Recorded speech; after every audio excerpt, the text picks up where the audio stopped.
আসসালামু আলাইকুম আরহামাতুল্লাহি ওবারাকাতুহু। সম্মানিত ভিউয়ার্স, আমি এখন আলোচনা করব মানব জীবনের প্রয়োজনীয় ছোটখাটো হাদিস সমূহ। ৪১ নম্বর হাদিস শরীফ। ওই ব্যক্তি বীর নয় যে লোকদেরকে ভুলুণ্ঠিত করে, বরং বীর ওই ব্যক্তি যে ক্রোধের সময় নিজেকে নিয়ন্ত্রণ করতে পারে।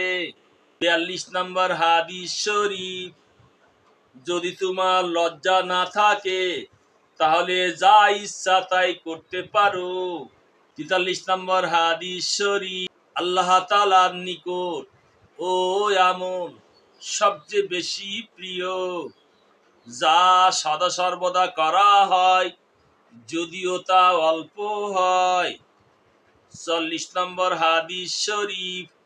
তোমাদের মধ্যে আমার নিকট ওই ব্যক্তি বেশি প্রিয় যে বেশি চরিত্রবান। ৪৫ নম্বর হাদিস শরীফ।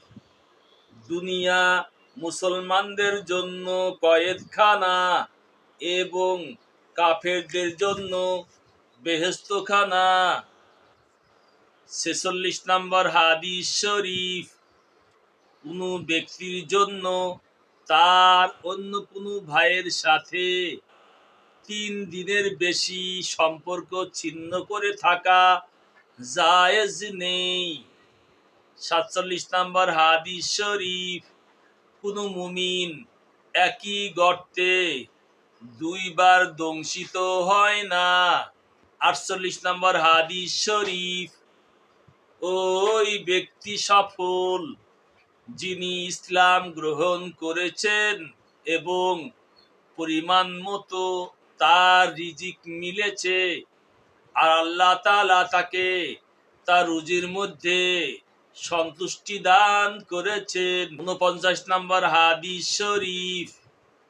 তোমাদের কেউ ততক্ষণ পর্যন্ত প্রকৃত মুমিন হতে পারবে না যতক্ষণ পর্যন্ত নিজের ভাইয়ের জন্য ওই জিনিস পছন্দ করে যা সে নিজের জন্য পছন্দ করে। ৫০ নম্বর হাদিস শরীফ। ওই ব্যক্তি বেহেশতে প্রবেশ করতে পারবে না যার প্রতিবেশী তার অত্যাচার হতে নিরাপদ নয়।